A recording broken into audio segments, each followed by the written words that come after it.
Ladies of Reddit, what's something guys aren't ready to hear? Please trim your nails and then put the clippings into the garbage can. Or just clip them outside, where it doesn't matter where they fly. And if my husband is reading this, never in my car. If you stay friends with someone who treats women badly, the women in your life do notice, especially if you also make excuses for his bad behavior. He's not a bad guy. It was a long time ago. He just made one mistake. There's two sides to every story. He's just got a temper. I have heard dudes use these excuses when one of their friends abuses or threatens his wife with us right in the room. Lining up to preemptively defend someone when we all witnessed him behaving in a threatening way says to us that you are used to minimizing scary behavior. I don't want to date a guy who sees friend throwing a pint glass at the wall as not a big deal. Happily ever after is a never-ending work in progress. Make that a good thing. This is someone everyone needs to hear. Golden advice. I learned this lesson the hard way in my first marriage. I wasn't an asshole or a bad husband, but I stopped working towards the happily ever after. I won't make that mistake again. Love is a beautiful thing and requires nourishment. If you aren't ready to lose sleep, change your routine and grow change for another person. You don't actually want to be a dad. A line I saw a while back went, "A lot of men want a wife and kids, but don't want to be a husband and a father." Refusing to get medical care, refusing to admit you got something wrong, and refusing to stop and rest are extremely unattractive. A lot of these replies had me feeling pretty good about myself. Then I read this, probably a gut punch I needed. The women who love you want you to be around a long time. Toxic masculinity harms everyone. Your partner bringing up something that bothers them is not an attack on your character. Being defensive instead of listening first is the quickest way to be single again. Not taking accountability gets you there even quicker and puts a strain on the relationship. We know that aiming is hard. We understand why you might end up with splashes outside of the toilet, because the stream doesn't stay the same, and it doesn't always go where you think it's going to go, etc. We actually completely understand that and don't fault you for it. But you're a grown man, not a child. You obviously see when you miss the toilet, or hit the rim, or the seat instead. Clean it up. Don't just leave it there.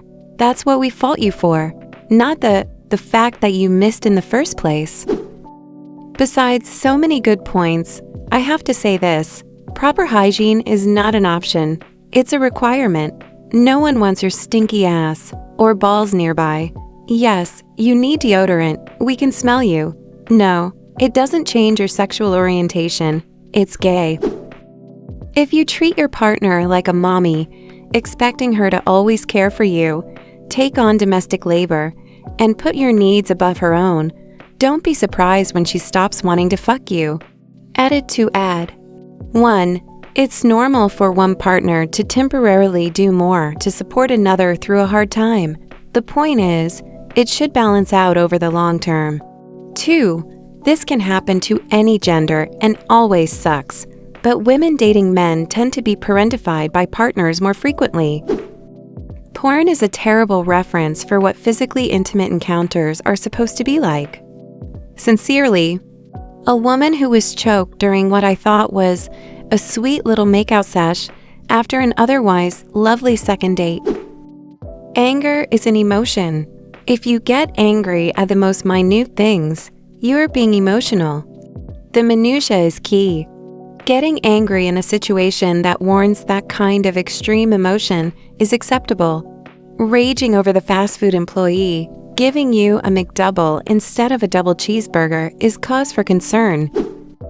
You have to wash your ass crack too. Wipe well, please, because everyone can smell it, especially when you're sweating at the gym. Hygiene is not optional. The gym and the bedroom are, unfortunately, places we get to discover just how careless some men are. I've seen someone wet themselves, but only on the butt, and then continue on training, using equipment without disinfectant, or a towel. After I pointed that out to him quietly, without making a fuss, he had the nerve to get mad as, "That just happens sometimes." Nope. Along the same lines, cut your damn nails, fingers and toes. Wash your dick.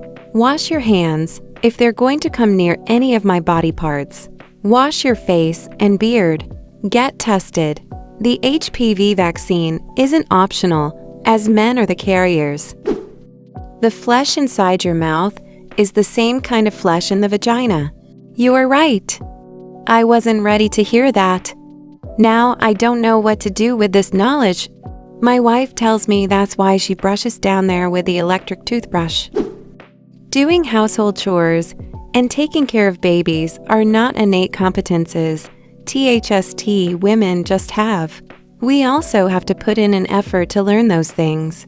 There is no such thing as, "You're just better at stuff like that," when it comes to doing the dishes or remembering your children's allergies. Y'all gotta stop asking for a pic mid-conversation, then sending pics we never asked for. Sweet Jesus, no. That shit is genuinely aggravating, and normally, some goofy up-close pic isn't enough. They want you to take some planned Instagram-worthy pic on the spot just for them, like it's 9 p.m. Let us relax. The absolutely ick I get from a man when he says, "Can I get a picture?" Like, no. If we're telling you to stop doing something while smiling or being lighthearted, it's not because we're flirting or don't mean it. It's because we're uncomfortable and trying not to escalate things. And we really do mean stop. Well said, buttcracker. Being an attractive man means having a few stereotypically female traits. Looking after your looks, being attentive, being tender. This is why women are so hung up on fictional men in K-dramas and romance novels. Men base their ideas on what's attractive by trying to prioritize the stuff that matters to them, not women. You know, it's funny. I've noticed this with fragrance because I'm a fragrance nerd fanatic, and masculine marketing fragrances always get me compliments from men, and the unisex, or female-leaning scents get me more compliments from women, which is why you will always catch me with something that has vanilla and florals. Household and child management is your job too. Yes, even if you work full-time. Being unwilling, unable to do these things is not even remotely attractive. It's pathetic. Seeing grown men brag about not even knowing how to wash their own clothes is the most unattractive thing ever. Pretty much every mom-centric sub I'm on is just filled with poor, overworked mothers, many of them also working full-time jobs, and even the primary income earners who are dealing with a completely useless partner. Breaks my heart to see so many women blame themselves and inadvertently enable these men, because we've been conditioned for generations that this is how it's supposed to be. Weaponized incompetence. A lot of women remember compliments for years. We also remember insults, the hurtful ones, for years. I think this happens to everyone. I'm 34, and I'll never forget the note 2 boys who I'd gone to school with since kindergarten passed me in 7th grade that said, "Hey, focaccia, husband, slim fast." One of them was one of the cool kids, and when he passed me a note, I felt like I was on top of the world because he was paying attention to me. Then I opened it and felt my soul crush and had to roll my eyes and pretend it didn't bother me as they laughed together. Fuck those guys. You can't have a som, tradwife bang maid on living in mommy's basement money. And no, that isn't gold digging. If you want the tradwife experience, you have to make trad husband money. And, in today's economy, good luck. The manosphere pricks, who are living on an opulent, aspirational lifestyle, do so by exploiting men with various products, services, and scams to encourage them that achieving that lifestyle is possible through sufficient grinding. Buy my sponsor's products, also get up at 5 a.m. and go weightlifting. If you want a trad wife, then I'm not a gold digger. If you want to be a provider, then provide. That's part of the trap. If the man is satisfied with the woman, he calls her his trad wife. If he is not, for any reason, including no reason whatsoever, then he calls her a gold digger. Thanks for watching. Girls, write in the comments what you think guys are definitely not ready to hear. Like and subscribe. Bye-bye.